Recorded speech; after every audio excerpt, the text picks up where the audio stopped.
Good morning, short form 1. The short form addresses several of the foundational and fundamental movements that are listed here on the left. The movements done are designed to wake up the body as a great way to start the morning. Be sure that you're healthy enough and fit enough before you start any exercise routine. If you have any questions, please consult your doctor or your physical therapist. 4-7-8 breathing. Use this breathing method as a relaxation technique or as a way of timing your stretching.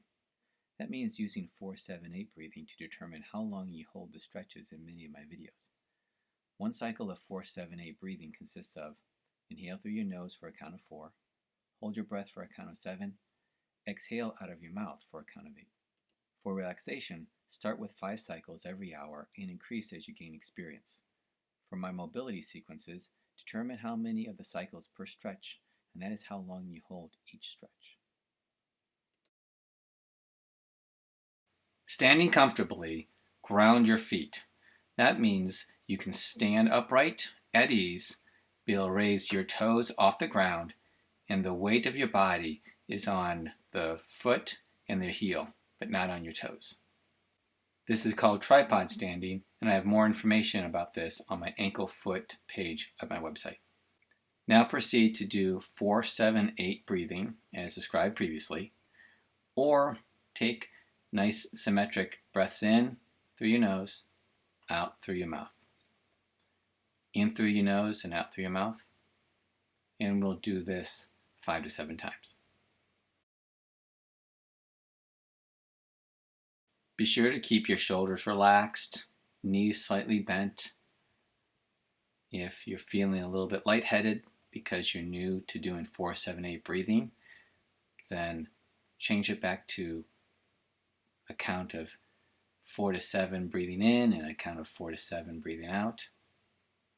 Keep working on it and just relax. If you can, close your eyes, stay balanced, and keep breathing. As you're breathing, concentrate on how your chest is moving up and then down. Up and down. Can you feel the inhalation going down to your hips, deep into your pelvis? Can you feel the deep breathing going into your low back? Think of these things and not the cares of today. Let the breathing be focused. Let your mind be focused on your breathing. With each inhalation, you should be feeling the breath go down into your pelvis, the lower belly rises, a little bit of movement in your low back, and then the air fills your lungs.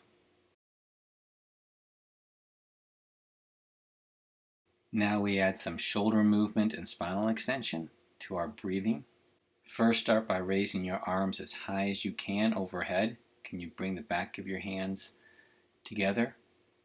Lean back slightly with the spinal extension. Then while exhaling, lower your arms. Then we repeat this. On the count of 4 inhalation, bring your arms overhead. Lean back a little bit. Bring your shoulder blades back towards each other. Hold for a count of 7. And then exhale your arms to your side for a count of 8. As you raise your arms overhead, try to get them as far back as possible while keeping your hands together overhead. Bring your shoulder blades back, lean back just slightly, holding for a count of 7, and then exhaling, arms down to the side. If your shoulder hurts, just go as high as you can, but hopefully as you gently do this, you're able to get your arms and hands higher and higher. Now we will repeat this one more time. Arms in front, overhead, back of the hands touching each other. Lean back slightly, bring your shoulder blades back to each other. Hold for a count of 7. Arms down to your side for a count of 8. Now we reverse. Count of 4, the arms up from the side, overhead. Hold for 7, and arms down front for the count of 8. When you're bringing your arms up from your side, try to bring your shoulder blades as close to your spine as possible, trying to get them to kiss. Hold for 7, down for 8, then up for 4, hold for 7, down for 8. Now think about your shoulder blades. Are you able to feel them come back towards your spine when you raise your arms up over your head? What are your shoulder blades doing right now? How are they feeling? Now they're relaxing as your arms come down in front and then to your side. Visit my website for more information on improving your shoulder mobility.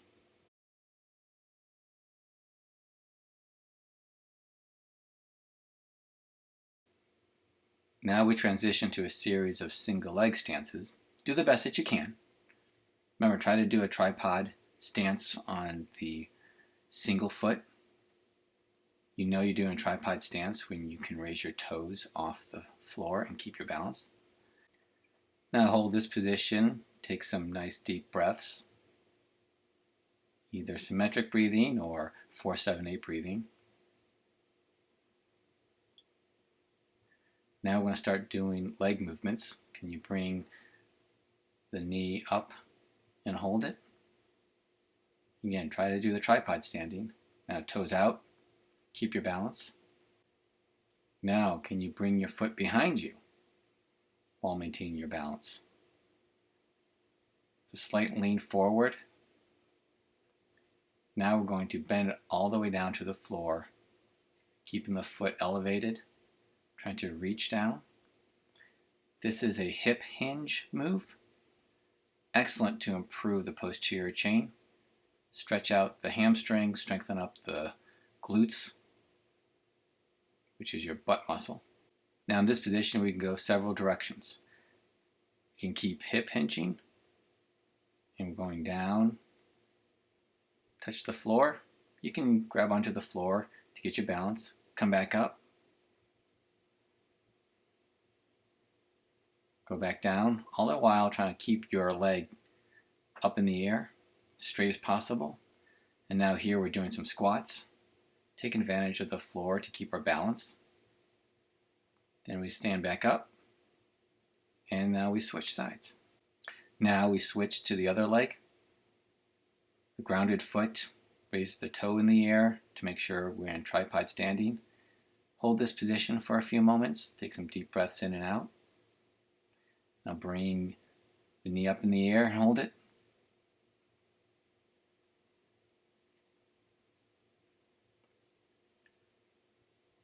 Kick the foot out, try and go as high as you can, concentrating on the balanced foot. You can hold your hands out in the air or put your hands on the waist.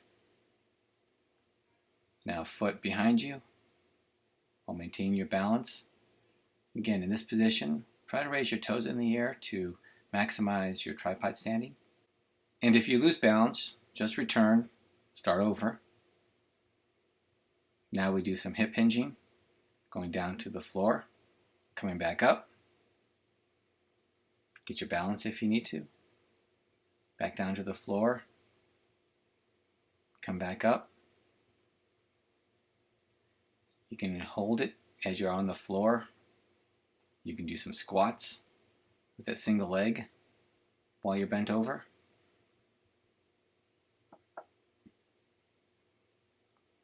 Or you can keep doing hip hinges. It's up to you.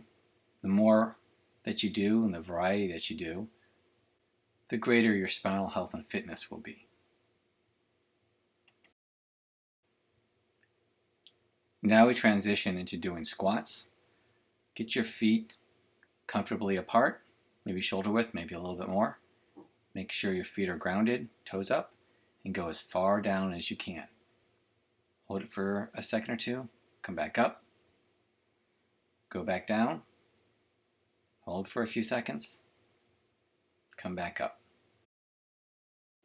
The deeper you can get the squats and the longer you can hold the squat, the greater benefit it will be for your spinal health and fitness.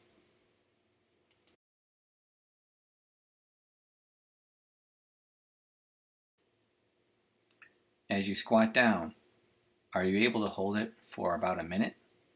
Can you work yourself up to a minute? If you do this on a regular basis, you might be able to get yourself up to holding a deep squat for about a minute.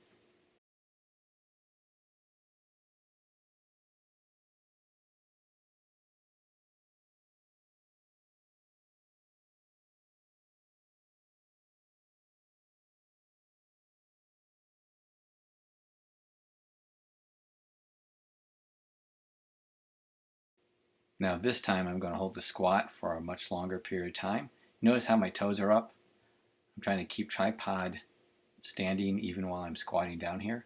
This allows me to know that I'm pushing through my heels. I can slide back and forth. Here I'm raising my arms overhead, and this does several things. One, it challenges my balance and coordination in this position.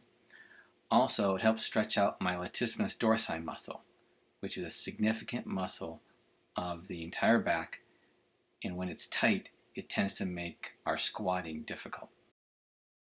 Thank you for exercising with me, and you can alternate this with short form 2 every other day, and please share this with others.